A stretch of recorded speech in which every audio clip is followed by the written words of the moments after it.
Hi, I'm Celeste. If you have stumbled across my channel and decided to stay, thank you for being here. I'm not really sure how entertaining it'll be for you. Um, I'm really just gonna watch an episode of Outlore and get my evening walk in.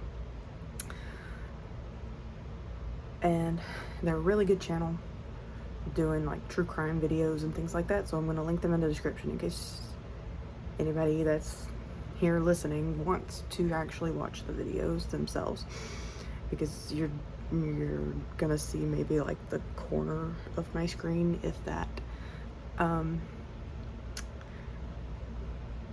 Sorry about my room, it's kind of messy, please ignore that. And if I'm awkward, it's because I'm not very good at this and I feel awkward, especially because my roommate is right next door to me. Anyway, I'm gonna get my evening walk in and watch Outlore.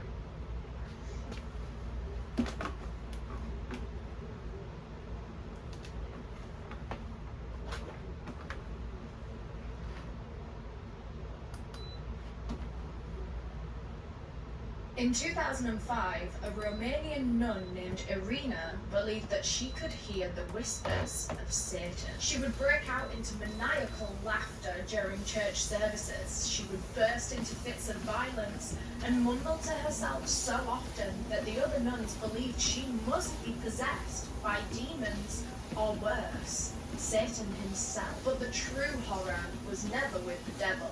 Instead, it was in the hands of a priest who put Irina through a torturous exorcism to rid her of demons that never even existed. Irina soon found herself trapped in the isolated hilltop monastery. The priest ordered the nuns to tie her to a cross and deprive her of water and food for 3 torturous days. But they never managed to drive out the devil.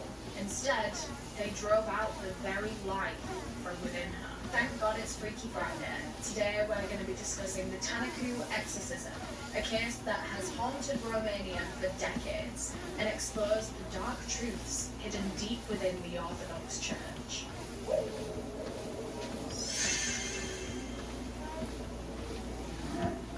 This series is intended for educational purposes, to document mysteries, historical events, and amplify important conversations. All opinions stated are mine alone. Before we get into the episode, I just want to thank our sponsor for making this video possible, NordVPN. If you know me and you know this channel, you already know how hard I ride for NordVPN. I love them. I never use the internet without it. You might have already noticed that I spend a lot of time online, both for personal, fun reasons and also for my work. I'm always working remotely and working on the go, and you know the vibes. It's logging into the cafe Wi-Fi, it's logging on to the train Wi-Fi, it's logging on to any free Wi-Fi you can find on the go. But the thing is, you never know how secure those Wi-Fi networks are, and you never know how someone's trying to get to your information through them. There are fake networks out there, part of something called a man-in-the-middle attack. And while you are literally just going about your normal internet day, checking your emails, checking social media, scrolling on Pinterest, whatever you're doing, they are trying to get a hold of all of your information. Like I say, I never go on the internet without my NordVPN enabled. I have heard too many horror stories at this point, and it's just so quick and easy to do that I think, why not? So much better to be safe than sorry, especially in 2024 when we are so aware of all of the scams and hackers and all of the horrible, nasty things that lurk in the depths of the internet. Why not just take 2 minutes to click on a VPN and then you're safe? NordVPN is incredible because just one account can protect up to 10 devices. I have it on my PC, I have it on my laptop, my phone, my tablet, literally everything. But Nord is so much more than just the VPN service. They offer so many extra special bits that I think just make them amazing. Stuff like Nord Locker, which is a place that you can put all of your very valuable, precious files and documents that, God forbid, anyone ever got hold of. You can put them in Nord Locker and you can rest knowing that your files are safe and secure and away from greedy little hands on the internet. Honestly, I could go on and on and on about the amazing things that NordVPN can offer you, but why not go and find out for yourself? And lucky for you, Nord are offering a special deal for you guys when you click the link in the description of this video. That's nordvpn.com/Eleanor. And it's 100% risk-free with NordVPN's 30-day money-back guarantee. So thank you again to them so much. We love you, NordVPN. I do just want to warn you that we're going to be covering some very sensitive topics today, including suicide, alcoholism, homophobia, exorcism, poverty, schizophrenia, child abuse, paedophilia, and murder.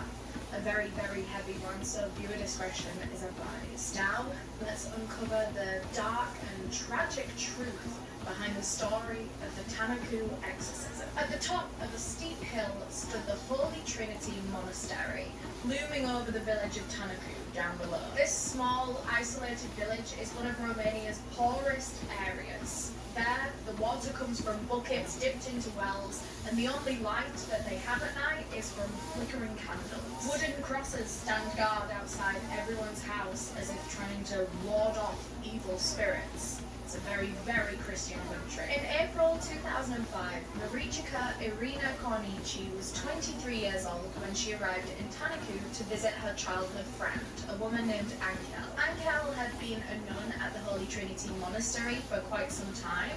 Irina was coming to visit her. She planned on leaving, but she never did. Irina became a nun herself, and she would spend her final days on this earth, trapped in the monastery on the top of that hill, isolated from the whole entire world. As soon as she arrived in Tanaku, strange things started to happen. She began hearing voices, she would break out into maniacal laughter in the middle of church service, and then she started having these violent fits of rage where she would lash out and hurt herself and others around her. The nuns were absolutely terrified, and they were convinced that Irina was possessed by demon. The priest and the nuns tied Irina to a cross and made her stay there for 3 days as they performed a ritual on her that was meant to purge the devil out of her body. But it wasn't the devil that had taken control of Irina's body. There was nothing that she could do to stop the priest from chaining her to a cross and starving her for 3 days. This man felt like he had been given the divine power from God himself to be able to drive the devil out of other humans. When Irina first arrived at the monastery, she thought she had found a community, and a good one at that, because she'd never had that before. She'd finally found somewhere that she belonged. Irina grew up in a village a lot like Tanaku. It was surrounded by poverty and isolation. She was often alone during her childhood and without a place to call her home. Marichka Irina Kornici was born in 1982 in Vaslui County, which is in the northeastern part of Romania. It's actually very close to the border with Moldova. She was the younger of 2 siblings to their parents. She had an older brother named Vasile. The 2 of them suffered very traumatic childhoods. Their family was very poor, and when Irina was just 2 years old, her father took his own life, hung himself, right in front of her. At such a young age, she had to witness something so horrific. Something you would hope that she would be too young to quite understand, but kids understand way more than I think a lot of people give them credit for, and it sticks with them in different ways, even if they don't know it themselves. Of course, Irina didn't get help from anyone. This was like 1984, she was 2 years old. People didn't think that she was all that traumatized, so she never saw a doctor or a psychologist. She never even really had anyone to just talk to and have a shoulder to cry on. She didn't have many close people in her life. She just had to deal with all of this pain on her own at such a young age when she wasn't prepared for it. And the devastating death of her father would haunt her for the rest of her life. After her father's suicide, her mother was struggling a lot with her alcohol addiction, and eventually it got to the point where she couldn't look after her kids anymore. So she left Irina and her brother at an orphanage. At the time, Romanian orphanages were horrible, horrible places. They had very little food to go around, no heat, there wasn't enough staff for the amount of children, so they weren't getting looked after properly. Irina grew up under Nicolae Ceausescu's communist dictatorship, and at the time, everyone lived in constant fear and extreme poverty. Ceausescu's rules were brutal, especially for families, especially for children. Ceausescu actually wanted way more children in Romania. He wanted to increase the population because he thought that would increase the economy. More people, more work, more trades with other countries. So to do this, to increase the population of his country, he banned contraceptives. He said that no one's going to be able to have safe sex, everyone just has to get pregnant. He banned abortions. He was basically all but forcing women to become pregnant, whether they wanted it or not. And this was only the 1980s, guys. And they went about enforcing these laws, because it was laws, like abortion was illegal.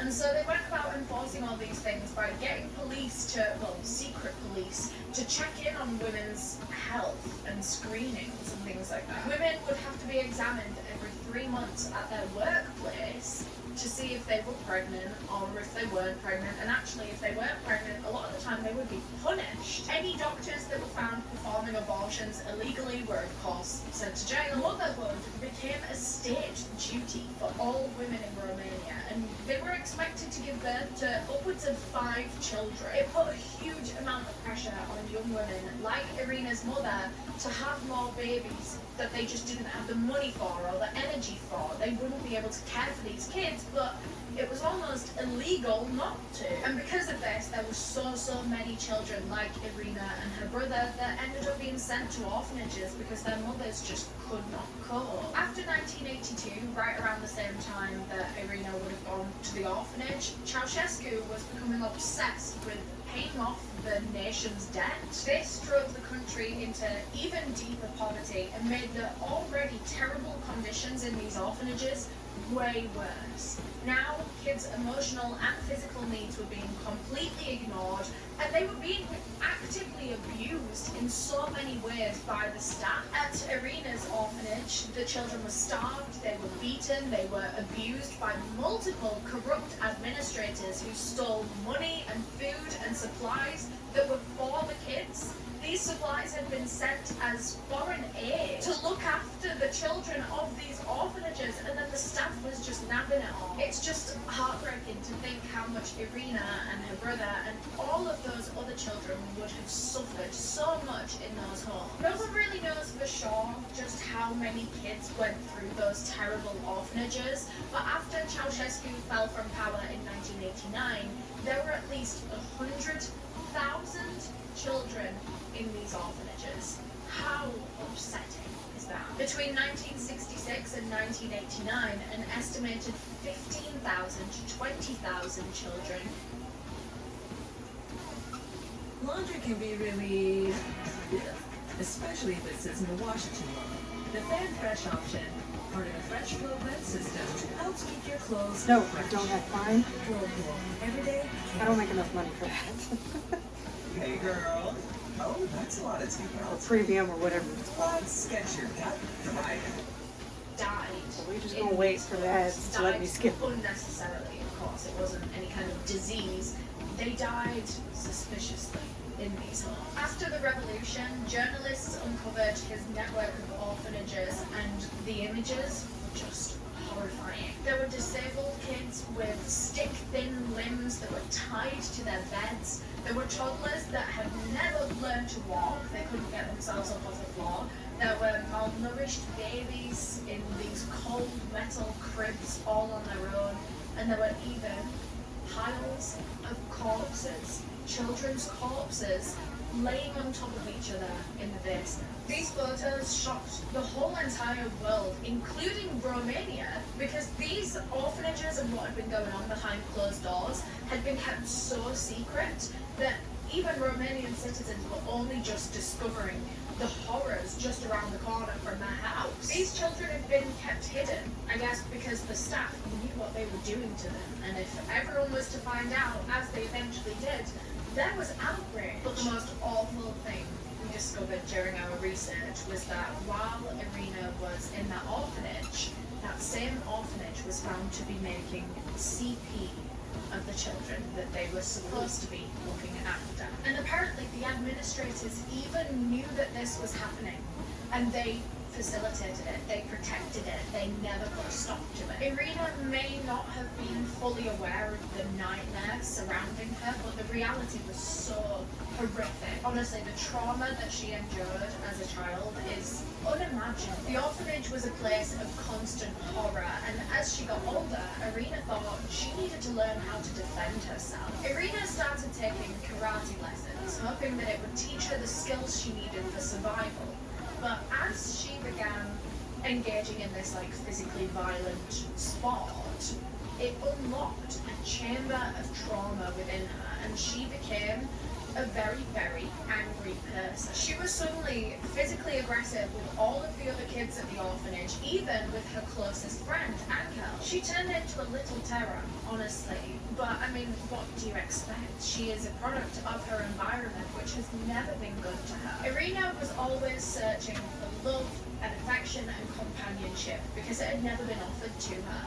Angel was her best friend. They had met in this orphanage. They both came from very rocky backgrounds, but they found each other and they found friendship in each other. Angel was the closest person that Irina had in her life other than her own brother, because they'd gone to the same orphanage.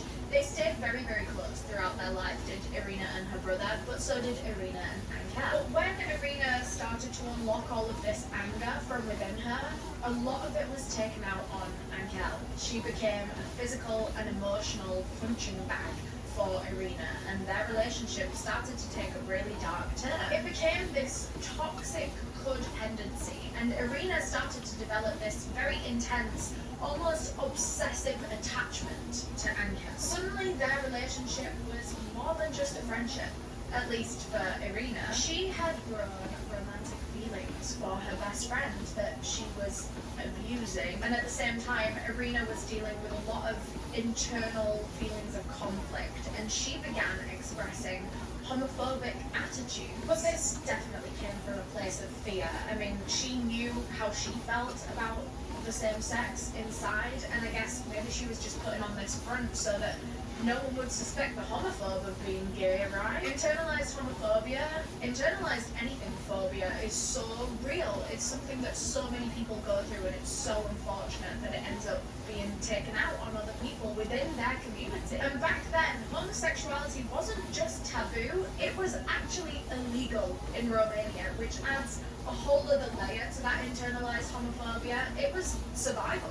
She had to come across as though she didn't like gay people like the rest of her country just to survive. But she wasn't only struggling with her sexuality. Irina was also being haunted by the traumatic memories of her past. Angel said that Irina would often hear her father's voice speaking to her and telling her different things, and she died when he was 2 years old, so I mean, it'd be hard to even remember what his voice sounded like. But I believe that she was hearing these actual auditory hallucinations from a very, very young age. Stress and grief can cause people to hear things that aren't there, can cause people to go through things like this. And I think these were the earliest recorded or earliest noticed symptoms of her schizophrenia. And we'll get into the heartbreaking way that Irina's schizophrenia was horribly misunderstood a bit later on in this episode. Her illness was seen as this evil demonic possession that had to be fixed. In 2001, at 19 years old, Irina finally left the orphanage. She moved to a place called Banat and connected with a family that she called her foster family. I believe her brother was actually already staying with them, and they worked for this family as a hired hand in exchange for a room to sleep in and food to eat. And I think they would get a little bit of money as well, but it was mainly they got to live there and eat their food if they helped out around the farm, and that was a sweet deal for them. So they stayed there for a few years, actually, just saving up that spare money. Irina had a plan for when she had made a lot of money at this job. She was going to start a new life. She wanted to run away. She wanted to actually move to Germany because she'd been there on a couple of trips, and she'd done work out there as well. She'd been a nanny out there, and she really enjoyed it. So that was her plan. Earn enough money and then run away to Germany. But she didn't want to do it on her own. She wanted to take her best friend, Anya. I just called her best friend. It's giving history will say they were best friends, but because it was literally illegal at the time, there's no way for us to know if they ever actually considered themselves a couple. I'm not sure of Angel's sexuality. I'm not sure if she ever felt the same way for Irina. They might have been a couple. But at this point in time, Angel had become a nun at the Holy Trinity Monastery in Tanaku. I don't think the two of them had seen each other for quite a while because I guess Irina was working as a ranch hand with her brother with this foster family, so they were ages away from each other. But in April of 2005, Irina began to track down Angel so that she could run to her and say, look, I've got all of this money, let's move to Germany together. So they travelled to the Holy Trinity Monastery in Tanaku. It was originally it was built in 2001. It was a pretty new and pretty simple building. It was a concrete church with a silvery roof, and there was a very modest building nearby that all the nuns lived in. There were about 30 nuns that were living there at the time. So Irina gets to the Holy Trinity Monastery, she finds Angel, she runs over to her and she says all of this plan. She's so excited. But Angel just kind of looks at her and says, I don't want to do that. The Holy Trinity had this amazing sense of community that neither of those girls had ever felt in their life, not even in the orphanage. The closest that they had gotten to a community was each other. Irina had been longing for this all her life, and when she was speaking with Angel, she realized that it had allowed Angel to find her purpose and find her people, and she was so happy at the monastery. And the tables very quickly turned. Instead of Irina convincing Angel to run away to Germany, Angel was now convincing Irina to join the monastery. And she couldn't help but feel very drawn to the idea. All she had to do was show that she had very strong Christian beliefs, and she would get 2 free vegetarian meals a day, a bed to sleep in, and a close community that would protect her and care for her and love her. So even though Irina hadn't planned to stay for long at all, she was just coming there to pick up a friend and then she was going to Germany. Well, plans had changed and she ended up moving into the isolated hilltop convent. But within 3 months, Irina would find herself a victim of the sinister reality of the extreme religious practices taking place inside the cold walls of that monastery. Irina felt this immediate connection with her mother superior, a woman named Neonilla, and Father Daniel Petru Corigianu. We're going to shorten that to Father Corigianu because that's what that means. Both Irina and Angel were so emotionally starved from their childhoods that they began calling Mother Superior Mama and Father Corigianu Papa. But Irina had no idea that Father Corigianu's life was full of secrets that would soon show exactly the kind of person he was. Before he became a priest in 1995, Daniel Corigianu was actually a football player. Not American football, real football, come on, soccer. But he wasn't really into studying. He tried to go to university, he either wanted to do law or sport, but he didn't get in for either of those things. And so he was like, shit, what am I going to do at uni? And that was what led him on this religious path. He started studying theology and religious studies. And within a year, he was fully committed to this life. In fact, a businessman had approached him from just within his village and asked if he wanted to help him build a monastery. Guess which monastery that ended up being? In 2002, they finished building the Holy Trinity Monastery, and a local bishop ordained him for some reason, even though he was still in university. He didn't have any kind of qualifications or experience. Do you need qualifications to be ordained? He didn't have any experience, basically. He was practically ordained just for helping build the church. As soon as he was ordained, he dropped out of his uni studies so that he could focus on running the monastery. Father Corigianu had this long red beard and piercing green eyes. It all made him seem much wiser, maybe a bit older than he really was. He always spoke with authority, and he could command the attention of any room he walked into. But Father Corigianu was definitely not your average priest. He rejected modern science completely, and he was was totally against unity and cooperation among the different branches of Christianity, and this did not sit well with the more progressive members of the Romanian Orthodox Church. He ended up butting heads with the local church leadership, and they were very disturbed by his unconventional style. And so they actually read aloud to him the church canon, which is basically like the official rules and guidelines of the church. And Father Cordiano dismissed the rules, calling them 19th century innovations. When you need a lift, you could use a big financial firm.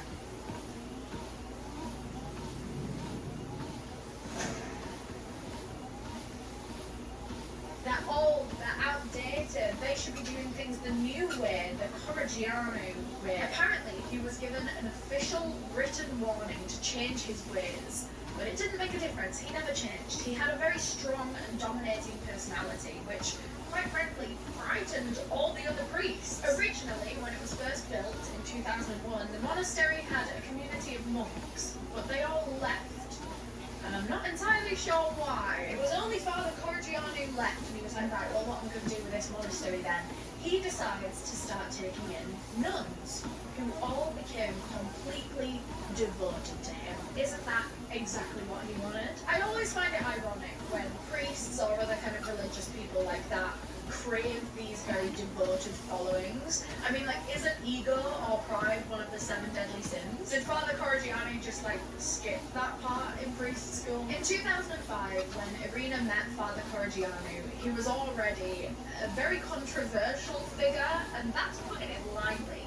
He was attracting a cult-like following of the women, the nuns from nearby villages. Soon, rumors began to spread about the villages that you could find true absolution at the Holy Trinity Monastery. People claimed that they had been healed from all kinds of sickness or evils or curses. And Father Cordiano loved these rumors. This was good press for him, and he really leaned into these stories about the church, and he became obsessed with exorcisms in particular. An exorcism is basically a religious ritual in which a priest or a religious leader of any kind will try to remove evil spirits from another person. That's it. I felt like I had more to say, but they just try to remove evil spirits or demons, or even, in this case, Satan himself has found himself inside Irina. Exorcisms usually begin with prayers and commands for the spirit to leave, get out of the body, often using holy symbols like the cross or holy water. Sometimes the person will have quite a strong physical reaction to this, and that's when you see like all the crazy depictions of it in horror movies where they start like levitating up off the bed and shaking and stuff. And they continue this ritual, they don't back down, even if the person is freaking out. They continue this exorcism until the person calms down and they're peaceful again, because that is a sign that the evil spirits are gone. Exorcisms are pretty damn intense, and they're usually considered a last resort option when like nothing else is working. The Romanian Orthodox Church only has pretty basic exorcism rites. It's pretty much just prayers. That's all they really do, and because it's pretty much nothing, there's no regulations around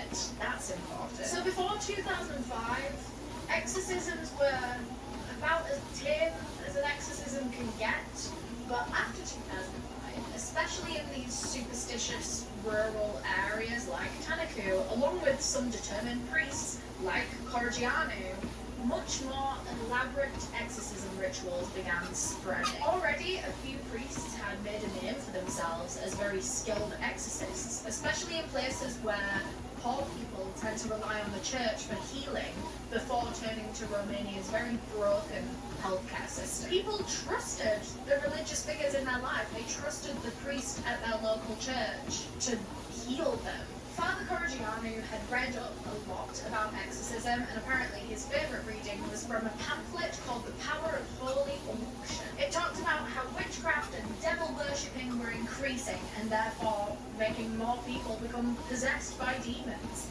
It said only saints can cast out devils easily because they're strong in faith, prayer and fasting, filled with the Holy Spirit's grace. Father Cordiano devoted himself to prayer and to fasting, believing that he would become one of those saints, as spoken spoken about in the book, and he would be able to cast out devils from his nuns. He had this dream of becoming a very famous exorcist in Romania. He wanted to be the guy that everyone came to whenever they had a possession problem. And soon his dream would come true, but in the most horribly twisted way imaginable. On April 9th, Irina and Vasile were still at the monastery after visiting Angel. They were getting ready to leave. They were going to go back to their foster family and continue working, continue their old life. But before they could leave for the train station, Irina started having an extremely violent nervous breakdown. She became suicidal. She was hitting herself over the head with stones. She was rolling around on the floor. And as time went on, she was growing more and more violent, both with herself and with others around her. Father Corrigiano and all of the nuns were praying, begging for salvation, praying for God to save this woman. But Irina just wasn't stopping. She wasn't calming down even a little bit. And as time was going on, they realized they had to do something more. And so several nuns and her own brother held Irina down while they tied her up so that she couldn't hurt anyone, couldn't hurt herself, and then they threw her in the car and drove her to the hospital. When they got there around 11 p.m, doctors took her straight to the intensive care unit, noting that she had a fever, she was confused, and she was in a state. One of the psychiatrists treating her said she thought the devil was talking to her and told her that she was a sinful person. It's a symptom of schizophrenia, and she was probably having her first episode. Schizophrenia is a very serious mental disorder that affects how a person thinks, feels, and behaves. People with schizophrenia may hear voices that aren't there, hallucinations, or believe things that aren't true, delusions. Some people are actually born with a genetic predisposition to developing schizophrenia in their life. It usually develops when someone goes through major life stresses, like trauma. Irina had grown up in immense poverty, in an environment of abuse. She saw her own father commit suicide when she was 2 years old. Then she was sent to an orphanage where she was neglected, where she was mistreated, where she was abused physically, emotionally, and sexually as a child. Irina's father had mental health issues while he was alive, so maybe that suggests that she could have had some sort of genetic vulnerability to developing her own mental health issues. Combined with her traumatic experience, this likely contributed to her developing schizophrenia. After arriving at the hospital, Irina's condition really wasn't getting much better. I can't imagine how scared she must have felt in that moment, because if she was in this episode, she likely didn't understand why any of this was happening. Her words were getting more bizarre and aggressive and scary, and this only convinced the already very superstitious community that she was possessed by evil spirits. The first person to suggest to the nuns that Irina might be possessed was actually a nurse from the psychiatric ward as well. That comment might have been enough to plant the idea in Mother Superior's mind that she was actually possessed, which, by the way, is so inappropriate, so unprofessional for a medical professional to pull aside a member of your family and be like, yeah, no, I think this is some religious stuff, not actually medical. After 15 days in hospital, over 2 weeks, on April 24th, Irina was discharged and released back to the monastery's care. She was never actually given a proper psychological evaluation to confirm a definitive diagnosis. They actually just sent her back with the explanation of early stage schizophrenia. But for Irina, the early stage part just doesn't really make sense, because she was having very, very severe symptoms at this point in time, and it seemed that she'd been having hallucinations pretty much all her life. Like when Angel said that Irina used to hear her father's voice when they were in the orphanage as children, this shit goes way back. When they discharged her from hospital, they sent her with a prescription for a neuroleptic drug called Zyprexa, which is used to help treat bipolar and schizophrenia. But the whole discharge process seemed very, very rushed. It didn't seem like they actually cared that much about Irina. The nuns actually said later on that they never even received her discharge sheet, and the doctors never actually made her diagnoses clear to them, probably because they didn't do an official diagnosis. With nowhere else to turn, Irina returned to the monastery, and for a while, things seemed to go back to normal. The nuns, especially Mother Superior, began to help Irina by focusing on her spiritual well-being with love, obedience and confession. Confession is basically where you tell a priest about all of your sins, all of your secrets, and you seek forgiveness. It's a way to cleanse the soul and start anew, put all your sins behind you. About a month after she was released from hospital, Irina took her communion and she became a nun, officially, at the monastery. Now, the details of Irina's story throughout this time are a bit here, there, and everywhere. Some people say that she was absolutely fine at the monastery up until the day that she wasn't fine anymore. Some people say that it was more of a gradual decline in her mental health that was seen coming from a mile away. After her first communion, her brother said that he saw when the devil went into her, and from that point on, Irina was exhibiting some very strange behaviour. She began to laugh maniacally in the middle of church services. It scared all the other nuns. They were very disturbed by this, but they didn't know what to do. But Irina just kept getting worse. Apparently one night she even set her own room on fire. She was back to speaking in creepy, strange ways, and all of this once again convinced the nuns that she was possessed. On June 8th, Irina went back to her foster family's home to go and collect a bunch of money, the Germany money that she had been saving up. I don't know why she left it at home, but she had. It was about 4,500 euros that she had managed to save up, which is incredible. And that was a good few years of work as well. She wanted it back now, not because she was still planning to move away to Germany. That plan was dead and gone. She actually wanted this 4,500 euros so that she could donate every penny from her life savings, everything that she owned, to the monastery. Irina had obviously trusted her foster family to keep that money safe for her, but when she arrived, it was almost all gone. Her family, well, the foster family that she trusted, and she treated them like they were her real family for those few years that she was living with them, they had robbed her and left her with just 500 euros. Irina felt utterly betrayed. She really considered this family like her own real family because I guess it was the closest thing that she'd ever had. But to them, she was just some girl that was staying in their house and helping them out, I guess. But the heartbreak didn't even end there. When Irina went up to her old bedroom to go and collect her things, she found someone else was living in there. She'd only been gone from this house for 2 months, just over 2 months, and they'd already replaced her with a new daughter. This completely shattered Irina's heart. She couldn't handle this level of betrayal, and the shock just sent her spiraling back into a pit of darkness. After this, she went back into an episode of intense, violent outbreaks. She completely lost her grip on reality. With schizophrenia, any kind of stress or anything out of the usual routine can worsen or trigger a person's symptoms or trigger a full-blown schizophrenic episode. And it seems like this is what happened to Irina. All of that betrayal and heartbreak from her foster family had sent her spiraling. On June 9th, when she returned to the monastery, things took another turn for the worse. Her brother said it was so bizarre. One minute she would be absolutely fine, and then all of a sudden her body would go suddenly rigid, her eyes would snap wide open, and it looked like a dark cloud crossed over her. She was still having these violent, rage-fueled outbursts. She was being violent to herself a lot of the time, and she would mumble these strange things that no one understood. And the church, the nuns, were doing absolutely everything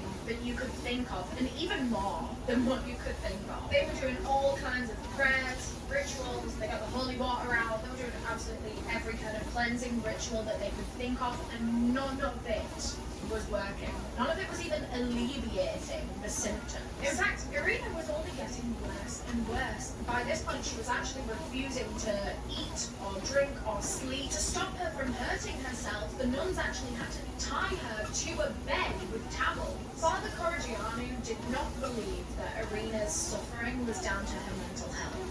He believed well and truly that she had been possessed. He decided that what Irina needed was not medical treatment, was not the hospital. She needed an exorcism. Later, he even said, you can't take the devil out of people with pills. On June 12th and 13th, Father Corrigianu and 4 nuns named Edina, Elena, Simona, and the Mother Superior shackled Irina to a makeshift cross and carried her into the main church.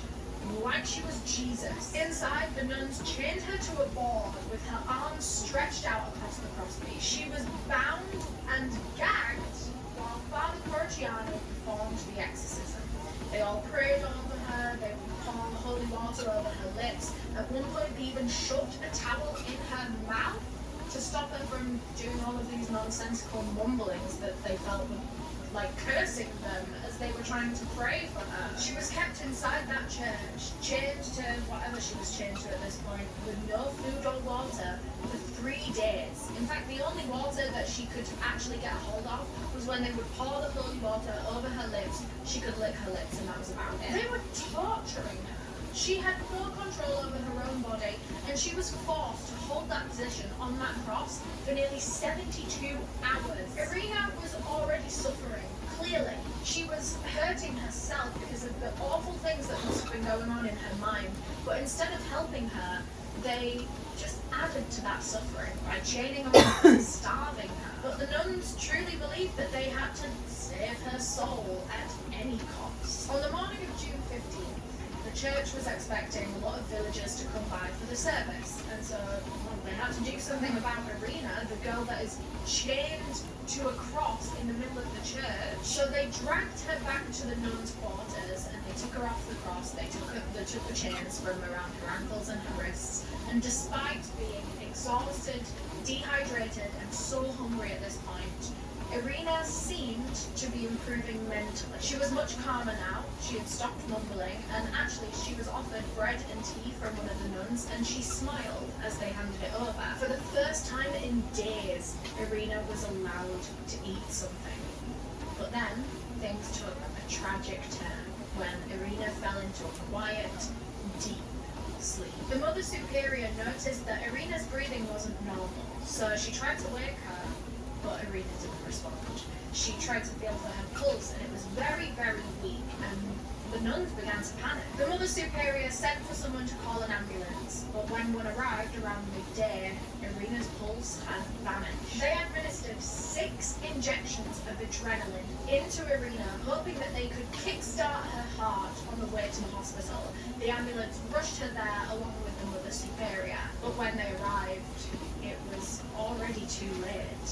Irina was already dead, and she was just 23 years old. The nuns claimed that Irina was alive when she got into the ambulance, and they blamed her death on the ambulance workers, on the paramedics that injected her with adrenaline. They said that she had adrenaline overdose. But the on-duty doctor that pronounced Irina's death once she arrived at the hospital said that she had been dead a lot longer than the nuns were saying. He believed that she had been dead for the last 24 hours. They found her eventual cause of death to be hypovolemic shock, which basically means that her blood wasn't reaching her brain properly. Usually this can happen because of heavy bleeding or severe sweating, but in Irina's case, it was because she hadn't eaten for several days and her body was stuck in this one position. Her blood won't have been able to circulate properly. The doctors at the hospital noticed the marks on Irina's wrists and her ankles.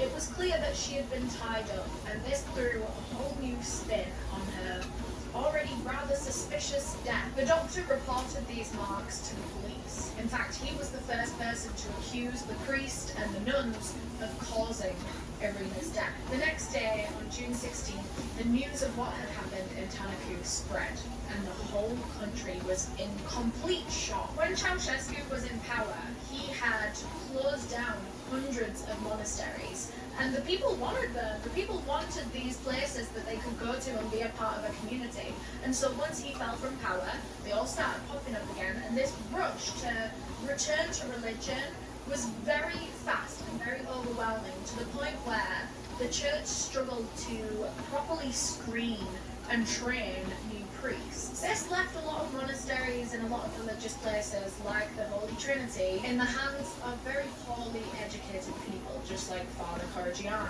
Because of Ceausescu, a lot of people had stopped trusting the state, and instead they put all of their trust into religion. They put all their faith in the church. They went to these Orthodox monasteries for spiritual support, for food, for shelter, for community, for everything. And the Orthodox Church became the most trusted institution institution, especially in poorer areas like Tanaku. So when that trust was shattered by this case coming out, everyone was so devastated. It turned everything upside down. Everything they thought they knew was thrown into question. Irina's funeral was held on June 20th in Barbaland?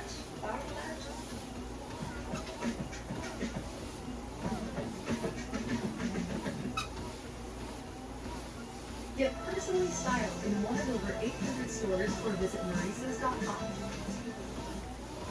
Sorry, but that is basically the town that she grew up in. That's the town that her orphanage was in. So I can't imagine it held much peace for Irina. She had faced so much trauma, so many struggles there growing up. But now she had been laid to rest and her painful journey had finally reached its end. 7 days after Irina's tragic death, on June 22nd, Father Corgianu and 4 nuns that were involved in the exorcism, we already named all of them, one of them included the Mother Superior, they were all arrested. The police interviewed them all for about 11 hours before charging them with aggravated murder. Aggravated murder means that they intentionally and cruelly committed the crime, and if they're found guilty, they could face up to 25 years in prison for what they did to Irina. But this was a very, very divisive case because a lot of people could see this for the abuse that it was, but a lot of people believed that Father Corgianu and all those nuns were just doing what they thought was best for Irina. They were trying to help her, save her from the demons that had possessed her. A lot of people thought that because Father Corgianu and the nuns thought that they were curing her pain, that they should be sentenced to or charged with something less than murder. It should be manslaughter because they didn't mean it. But Irina's literal dead body showed undeniable evidence of intentional physical abuse. She was shackled for 3 days. She was cut, she was bruised, she was disfigured, she had marks on her hands, on her ankles, on her stomach. Like, she was so obviously abused. Even if they claimed that they thought they were helping her, they were physically hurting her. And you can't defend causing serious injury or death to another person by saying like, oh, I thought I was doing a good thing. At least that's not how the law works. In an interview on national TV, Father Corgianu said, only God knows why he took her. I think that's how God wanted her to be saved. I'm not gonna lie, that's pissed me right off. The religious victim blaming is insane. This is what God wanted. This is how God wanted your soul. He wanted me to become a priest and to get obsessed with exorcisms and then to physically abuse you and starve you and dehydrate you for 3 days, chain you to a cross. He wants me to abuse you to death, basically. That's what God's telling me. He honestly thought, or he honestly claims, that he thought he was doing the right thing. He thought that, you know, this is God's plan. And because of that, he showed absolutely no remorse in torturing Irina because he believes it was all a divine plan. Irina suffered so much at the hands of this man, and he was in a position of power to be able to help her. But instead, he abused that power. And members of the Romanian Orthodox Church saw that clearly. In the aftermath of this case, Father Corgianu was defrocked, which means that he was stripped of his priestly duties. The Orthodox Church strongly condemned the exorcism ritual that took place in the Holy Trinity Monastery, and in fact, they shut down the Holy Trinity. Of course, the media were going crazy about this case. It was one of the most awful things that had happened there in a while. And they soon found out that Father Corgianu, or shall we call him Daniel Corgianu now because he was no longer a priest, they found out that he never actually finished his religious studies in university. He was ordained without that, and people were not happy. And this forced the church to make even stricter rules for those that want to become priests, including mandatory psychological tests. The church had admitted that they were far too relaxed about who they let in, and this contributed to the tragedy in Tanaku. They promised to enforce stricter regulations, but Father Corgianu's followers still see things very, very differently. Father Corgianu still has quite strong support in Tanaku, where many people still believe that Irina was genuinely possessed by evil spirits and that Corgianu genuinely saved her from evil, even if he didn't save her life. And in a rather unanticipated turn, Irina's death actually seemed to strengthen other people's devotion to the church. Corregiano's followers still loved him, and they actually defended him more than ever. Some of them believed that Irina's death was some kind of big conspiracy against the church. Her death was orchestrated not by Father Corregiano, but by the hospital to make religion and their church look bad. In fact, one of the villagers in Tanaku even said in an interview they killed her early in the hospital to blame our faith. They believed that the government used this incident to unfairly attack their religion and put a supposedly innocent priest in jail, a man that they still saw as a true man of God. When it came to the trial, the courtroom was full of Corregiano's followers, people who sat and prayed and cried throughout the trial because they felt so connected to this man. And when the verdict was announced at the very end, all of them burst into hysteric tears. On February 19th, 2007, Daniel Corregiano was sentenced to 14 years in prison. The Mother Superior was sentenced to 8, and the other 3 nuns that took part in the exorcism, Adina, Elena, and Simona, each got 5-year sentences. But in December 2011, after only serving 7 years in prison, Daniel Corregiano was released. When he first got released, he struggled a little bit. People didn't like him. He actually tried to go and live in a commune, and I think they just kind of froze him out. His devoted followers really loved him and really defended him, but that was actually quite the minority. A lot of other people were not happy to see this man around. So after he was kind of kicked out of that commune, I don't think he was actually kicked out, but he felt like he couldn't stay, one of his followers gifted him a cottage, a holiday cottage in this beautiful scenic area for free, even though this man was defrocked by the church and spent 7 years in prison.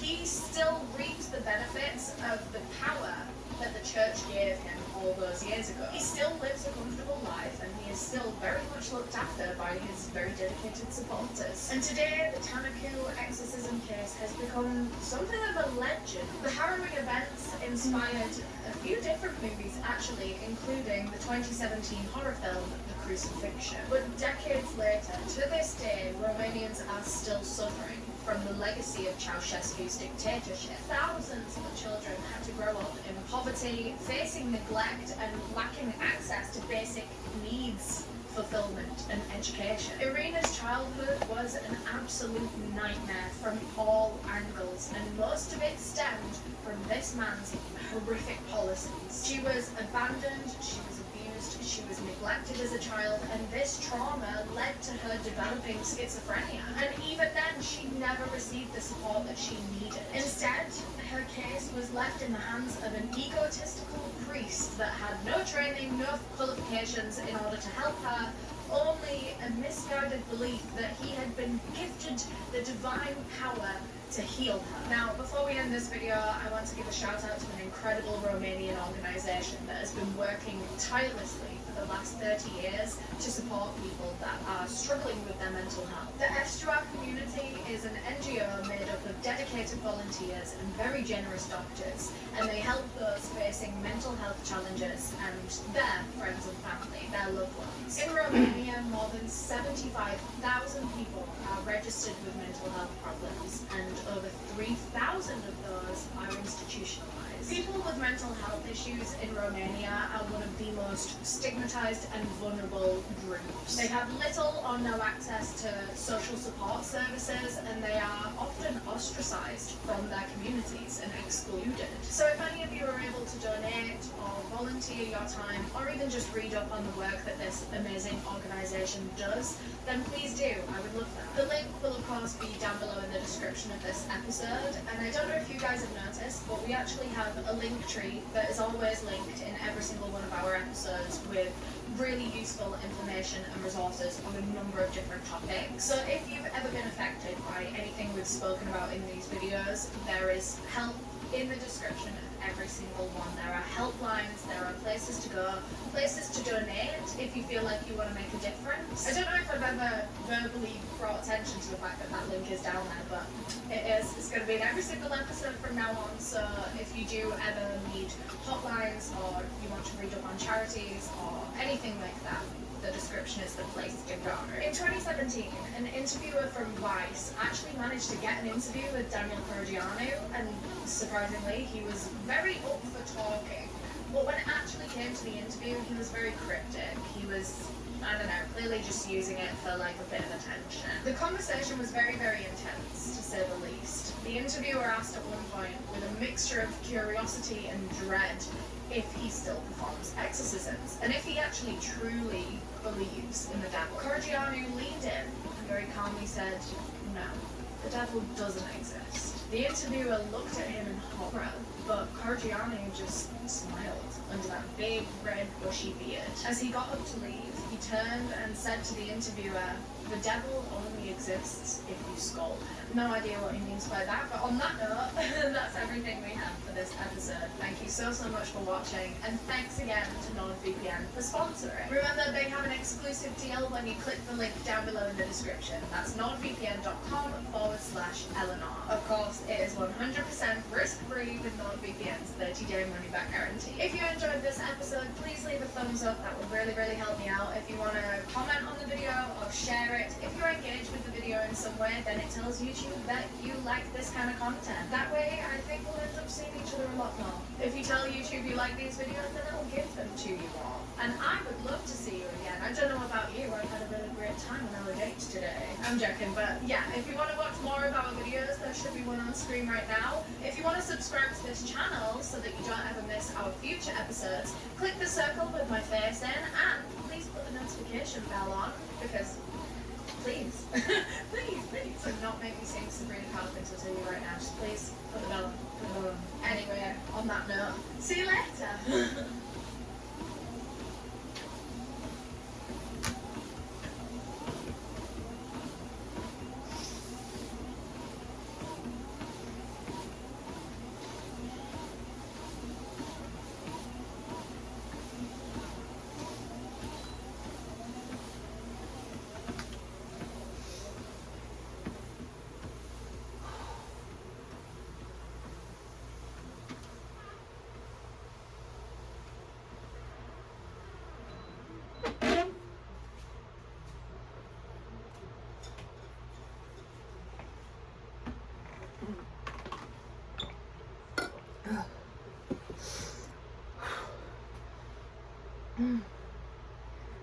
Alright, well, that was just over 2 miles. If you made it this far, thanks for staying around. I am a sweaty, hot mess, so I'm gonna take a shower now. Bye!